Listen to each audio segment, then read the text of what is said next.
नमस्कार दोस्तों, एक बार फिर से हम आपका स्वागत करते हैं आपके अपने चैनल में और एक बार फिर से हम हाजिर हैं दिन भर की खबरें लेकर। तो चलिए बिना किसी देरी के आज दिन भर की खबरों से आपको अवगत कराते हैं। लॉकडाउन के पार्ट 2 की मियाद 3 मई यानी रविवार को पूरी हो रही है। अब ऐसे में सवाल उठ रहा है कि क्या लॉकडाउन की मियाद बढ़ेगी या फिर लोगों को चरणवार तरीके से छूट मिल सकती है। प्रबल संभावना है कि लॉकडाउन की मियाद कुछ दिनों के लिए बढ़ सकती है। इस बीच पीएम नरेंद्र मोदी ने सोमवार सुबह सभी मुख्यमंत्रियों के साथ बैठक की। इस बैठक में राज्यों और केंद्र शासित प्रदेशों में कोरोना संक्रमण की स्थिति और कंटेनमेंट रोकने के लिए उठाए गए कदम, केंद्रीय गृह मंत्रालय की 20 अप्रैल को जारी की गई गाइडलाइंस का पालन और 3 मई के बाद उठाए जाने वाले कदमों पर चर्चा हुई। सभी मुख्यमंत्रियों ने लॉकडाउन को बढ़ाने या कैसे चरणवार खत्म करना है, इस पर सुझाव दिया। इसके बाद पीएम नरेंद्र मोदी सभी केंद्रीय मंत्रियों से फीडबैक लिया, क्योंकि सभी मंत्री अलग अलग राज्यों के जिलों के डीएम और एसएसपी से हर रोज बात करके फीडबैक प्रधानमंत्री कार्यालय को भेजते हैं। सभी केंद्रीय मंत्रियों से उनके मंत्रालयों के विभागों की ग्राउंड रिपोर्ट ली। इसके साथ ही हेल्थ मिनिस्ट्री और एक्सपर्ट की राय ली कि 3 मई के बाद लॉकडाउन को लेकर आगे क्या रणनीति रहनी चाहिए। रक्षा मंत्री राजनाथ सिंह और स्वास्थ्य मंत्री डॉक्टर हर्षवर्धन के नेतृत्व वाली GOM के फीडबैक को भी शामिल किया गया। हालांकि अभी लॉकडाउन बढ़ेगा या लॉकडाउन में छूट मिलेगी, इस बात की कोई आधिकारिक घोषणा नहीं हुई है। कोरोना वायरस के प्रकोप के बीच चीन की कई देशों से तल्खी बढ़ रही है। अब इस सूची में भारत भी शामिल हो गया है।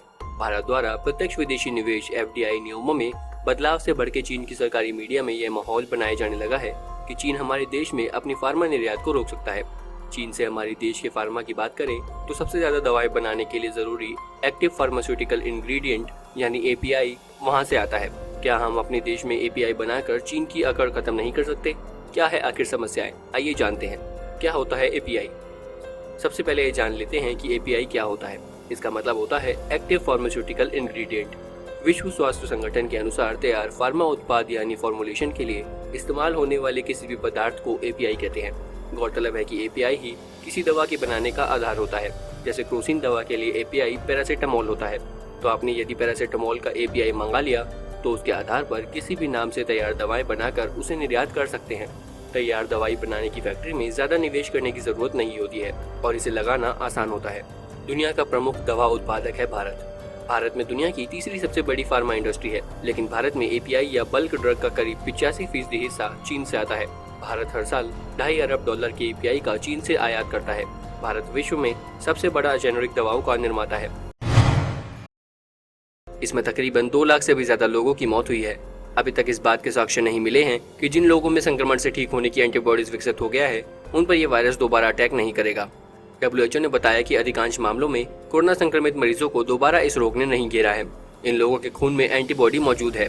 वहीं कुछ लोग ऐसे भी हैं जिनमें एंटीबॉडी का लेवल काफी कम पाया गया है और ये वायरस उन्हीं लोगों पर दोबारा अटैक कर रहा है। एक निष्कर्ष में यह भी पता चला है कि शरीर की रोग प्रतिरक्षण प्रणाली में मौजूद T सेल्स भी संक्रमित सेल से लड़ने में कारगर होते हैं। हालांकि अभी तक इसकी पुष्टि नहीं हुई है कि एंटीबॉडी की मौजूदगी में इम्यून आगे भी वायरस के संक्रमण को रोकने में क्षमता प्रदान करेगा। कोरोना वायरस से जुड़ी ऐसी ही और भी कई खबरें सबसे पहले पाने के लिए जुड़े रहें हमारे साथ। इंडिया ट्रेंडिंग न्यूज की रिपोर्ट सब्सक्राइब करें हमारा चैनल ऐसी ही लेटेस्ट और इंटरेस्टिंग खबरों के लिए।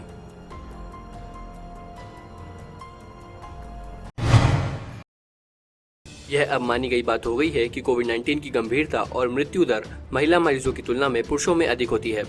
एक प्री प्रिंट स्टडी से संकेत मिलता है कि कोरोना वायरस का महिला और पुरुष मरीजों में अलग अलग असर होता है। University of Texas, Houston Methodist Research Institute और University of Tennessee Health Science Center की रिसर्च के मुताबिक इसके लिए विभिन्न फैक्टर जिम्मेदार हो सकते हैं, जैसे कि दोनों लिंग की जेनेटिक संरचना और संक्रमण के लिए संवेदनशीलता बढ़ाने वाली आदतें। पुरुषों में ऊंची मृत्यु दर।